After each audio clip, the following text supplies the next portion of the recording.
Hello everyone, welcome to Lotus Divine 520। जैसा कि आप जानते हैं 17 जनवरी 2023 में कुंभ राशि में सैटर्न खुद की राशि में आ रहा है। क्या क्या रिजल्ट देगा, कैसे कैसे रिजल्ट देगा, कुछ पे साढ़े साती लगेगी, किसी किसी पे ढैया लगेगी, तो क्या रहेगा रिजल्ट ये हम जानेंगे आज। तो सबसे पहले एक बात जानते हैं कि क्या है सैटर्न, क्या है इनके प्रभाव। जब भी शनि किसी भी राशि में आते हैं तो आपकी कैपेबिलिटी, आपकी एबिलिटीज को निखारने के लिए आते हैं। तो जैसे कि लोग डर जाते हैं कि अभी साढ़े साती हो गई, ढैया हो गई, ये एक आपका टेस्टिंग पीरियड होता है, रिजल्ट टाइम होता है कि आपने अभी तक क्या करा, उसका कंक्लूजन निकालना, आपके कर्मों के हिसाब से रिजल्ट देना, ये है सैटर्न का काम। तो एक चीज आप ध्यान रखें कि जब भी ये आप इस टाइम पीरियड में चलें कि आपके ऊपर ढैया चल रही है या साढ़े साती चल रही है, तो उस टाइम पे कहीं ना कहीं आप कहते हैं ना कि एक कैमरे के नीचे है, टेस्टिंग पीरियड आपका चल रहा है। तो इन चीजों का ध्यान रखें क्योंकि शनि जो है जजमेंट के प्लेनेट है, आपके कर्मों के हिसाब आपके साथ में कहीं ना कहीं कैलकुलेट होकर वो रिजल्ट्स देते हैं।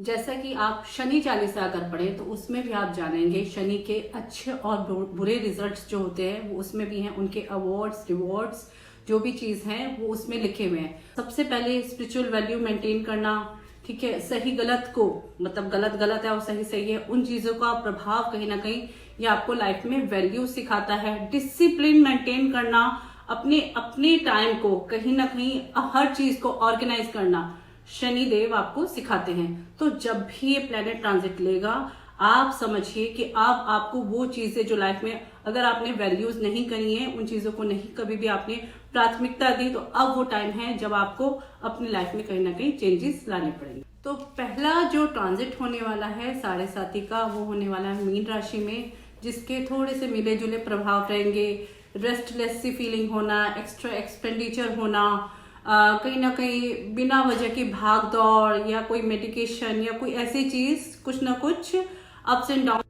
12वें घर से बैठ करके कहीं ना कहीं आपके जिन जिन हाउसेस को देख रहा है उन हाउसेस के उस हिसाब से इम्पैक्ट आपको पड़ेंगे। तो आपके 12वें घर से ये थर्ड आई से सेकेंड हाउस को देख रहा है और 7th आई से 6th हाउस को देख रहा है।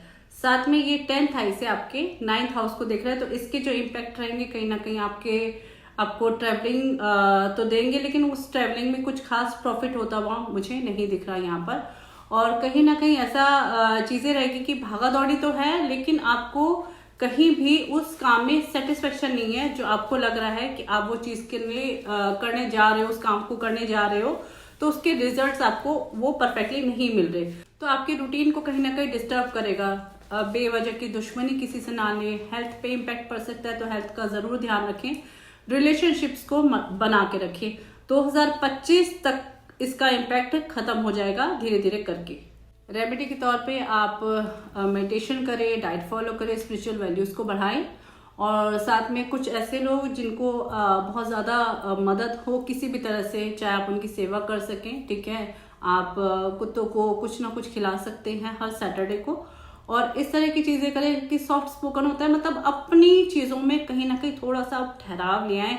अगर आप बहुत स्पीड में रहते हैं, बहुत ज्यादा हार्श बोलते हैं, या आप कहीं ना कहीं ऐसी चीजें बोल जाते हैं जिसका कोई मतलब सामने वाले पे इस तरह का इम्पैक्ट पड़े जो दिल दुख जाए, क्योंकि जब भी सैटर्न की, जब भी शनि की दशा शुरू होती है तो आपको बोलती है कि अभी आप स्पीड पे कंट्रोल करो, रुको, ठहरो, समझो।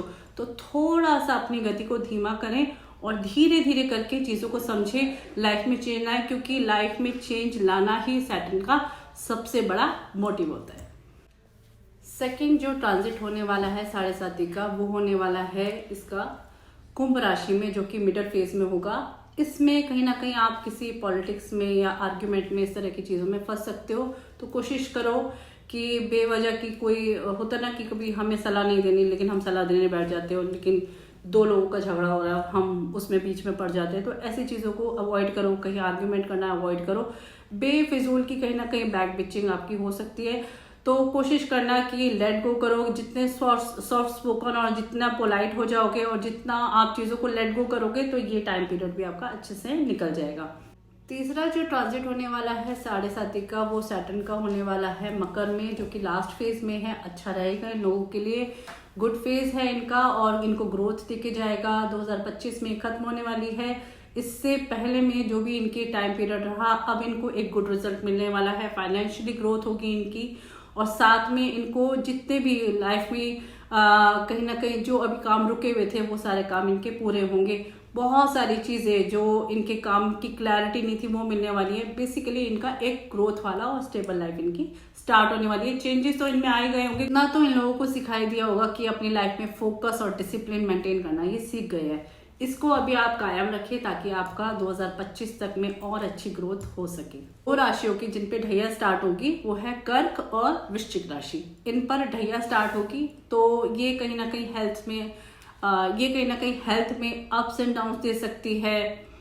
कुछ ऐसी चीजें जो सडन सोची नहीं हो, ऐसी जिम्मेवारियां आपके ऊपर आ सकती हैं। कोई ना कोई ऐसी चीज जो आपको अभी लाइफ में एक आगे ग्रोथ के लिए आपको अचानक से लगेगा कि अचानक से ये मेरे साथ क्यों हो रहा है, लेकिन आप ये चीज सोच के चलना कि वो आगे आपको लाइफ में ग्रोथ देगी, तो इसलिए ये अचानक से आपकी लाइफ में ये चीजें आएंगी।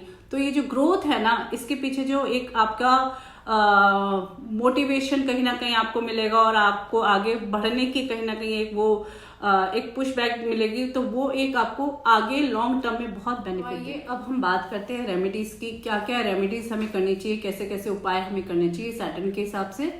तो आप सफाई कर्मचारी जो होते हैं उनकी मदद करें, उनको खाना खिलाएं, उनकी किसी भी तरह से उनकी हेल्प कर सकते हैं, क्योंकि सैटर्न कहीं ना कहीं जो हमारे हेल्पर्स होते हैं, जो भी सफाई कर्मचारी होते हैं, उनको इंडिकेट करते हैं कि वो लोग कहीं ना कहीं उन ग्रहों के प्रभाव उसमें इन लोगों में हैं। तो जब भी हम इन लोगों को मदद करते हैं तो हमारा सैटर्न अपने आप हील हो जाता है। तो क्या करें, कुत्तों को आप खाना खिलाएं, काले कुत्ते को खाना खिला सकते हैं, ठीक है।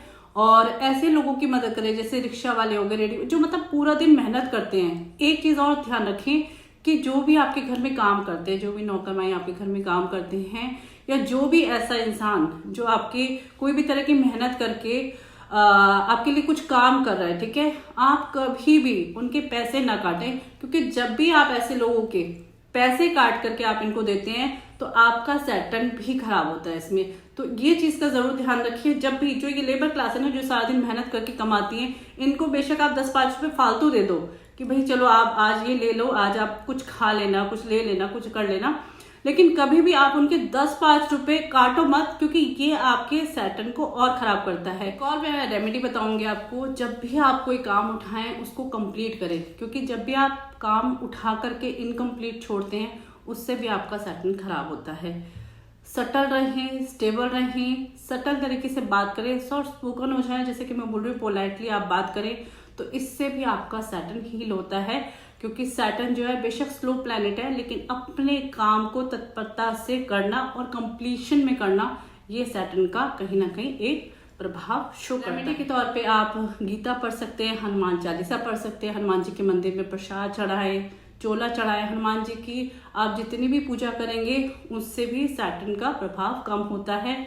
और आप एक चीज और जरूर करें कि आप शनिवार को मंदिर जा सकते हैं, शनिदेव पे जल चढ़ा सकते हैं, पीपल में दिया जला सकते हैं, और काली चीजें दान करें। काली उड़द हो गई, लोहे की चीजें हो गई, ठीक है, ये चीजों का भी दान करके आप अपने सैटर्न के प्रभाव को कम कर सकते हैं। शनि मंत्र, शनि चालीसा, शनिदेव की आराधना, इस वक्त जब भी आपके ऊपर 7:30 या ढैया चल रही हो, इस वक्त इन चीजों का बहुत ध्यान रखें। मंत्र पूजा करना, इनकी आराधना करना, तो इससे क्या होता है कि इनका प्रभाव शांत हो जाता है और ये आपके फेवर में, और कहीं ना कहीं जो भी चीज होता है कि कुप्रभाव पड़ना हो या डिलेज होने कुछ हो, कहीं ना कहीं इन चीजों में बहुत आराम पड़ता है। आप ये जरूर देखें आप कौन से राशि के हैं, कौन से लग्न के हैं, और आपका इस वक्त सैटर्न कौन से हाउस में बैठा है। जैसे कि मैंने आपको बता दिया, आप इसको अपने मून राशि और लग्न राशि के हिसाब से भी देख सकते हैं, और साथ में अगर आपको पर्सनल कुंडली चेक करवानी हो तो वो भी आप करवा सकते हैं। मेरे चैनल को लाइक और सब्सक्राइब जरूर कीजिएगा और बेल आइकन को दबाना नहीं भूलिएगा। Thank you.